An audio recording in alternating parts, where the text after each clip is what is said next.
Hello, one and all. Welcome back to In Between the Lines. If you're new here, hello, hi, how you doing?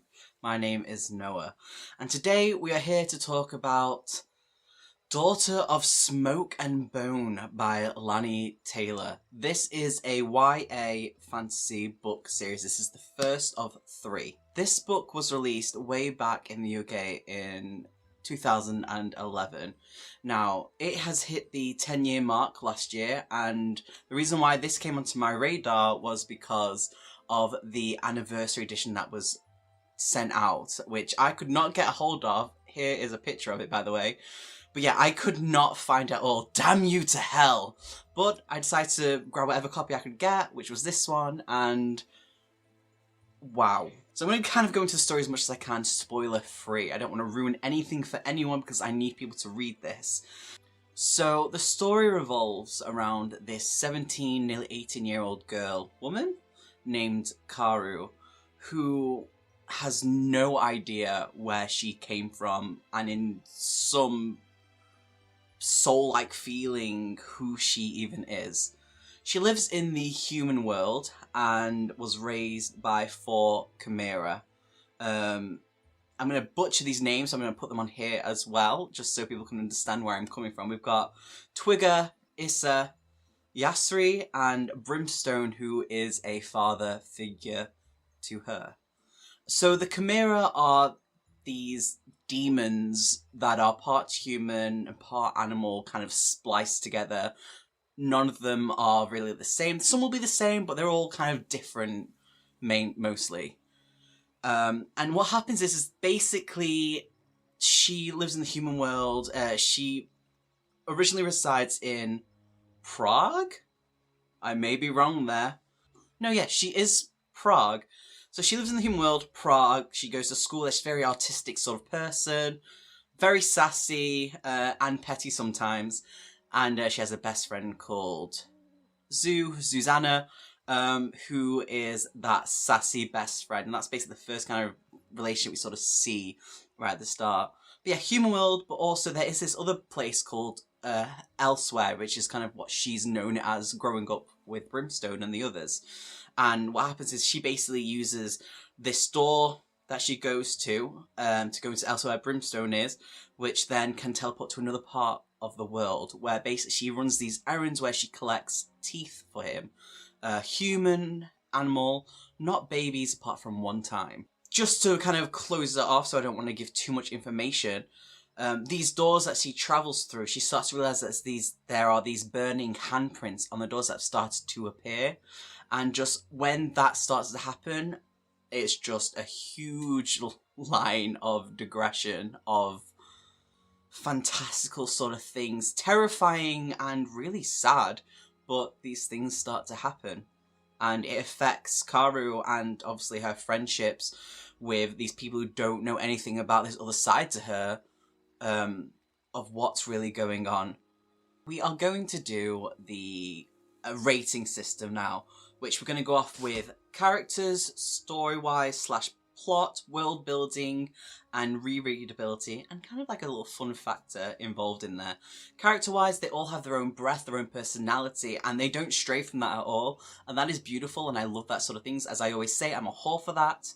So, like, everything is beautiful with the characters. I don't really hate anyone. So, yeah, I thought I would hate the Angel Akiva, but I didn't. You don't know much about him, though, but I'm assuming in the next few books that you do learn something there. Story and plot-wise, it's beautiful, it's fantastic, it weaves and molds itself perfectly, where it's not awkward to read, it just fits. And it's so rare when I find a story that just fits like that, where I can be like, okay, I can get behind that, 100%.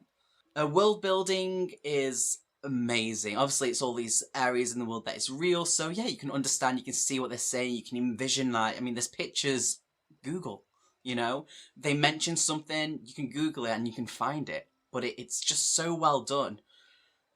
Especially with the bits where you get into the Elsewhere, which is what we know as the other side for like the chimera sort of thing. The rereadability, absolutely, I can reread this again. 100%. 100,000%.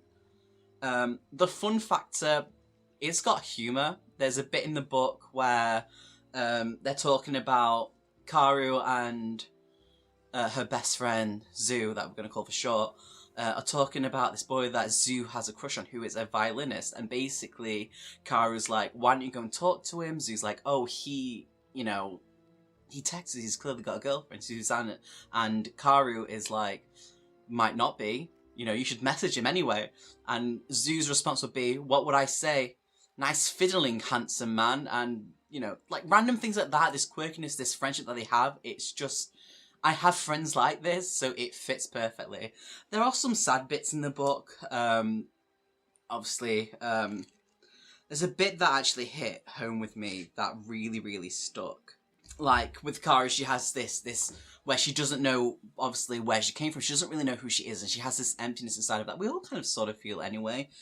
But she says something in the book, she's like, she didn't want to be released into the wild. She wanted to be held dear, to belong to a place in a family.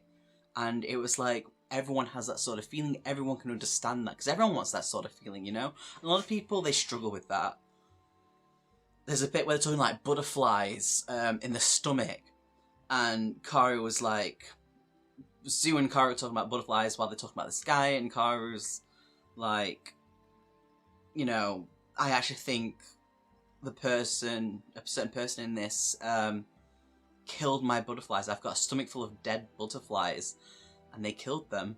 And at that moment, like, for me as an adult, because this is a young adult book, but for me as an adult, that hit home quite hard, because I've had something happen in my life, and that's happened to me. And yeah, maybe one day I'll talk about that, but it really hit home, and I had a moment where I just had to put the book down, and I was like, oh shit, okay, so some of this, while it is a fantasy book, real life aspects are definitely in this. And at first it was kind of unnerving because I didn't expect that, but afterwards, like, when I came to terms with that, I was like, it's understandable. It works. So if I was to rate this story, because I'm using hearts, you can't go wrong with hearts, with 1 heart being character, 1 being story and plot, 1 being world building, rereadability, and the fun faction, I would have gone for 5 out of 5 hearts.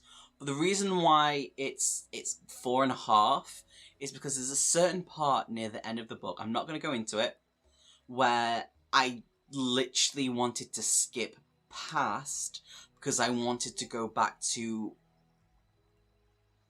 another part, another person, because yes, we needed that information, but it kind of dragged for me a little bit, but it still made sense. And I guess I was just impatient. I'm an impatient person, I'll put that, it's my fault, but I'm still going to go with 4.5 out of 5. Hopefully you enjoyed this review. I really hope you like it. I hope you do pick up the book. It's absolutely fucking amazing. For me, it was only $8.99. Hopefully you can find the 10th anniversary edition, because the cover on that is gorgeous. Let me know what you thought about the book. But yeah, I'm actually excited to get hold of the next 2 books, because it is a trilogy.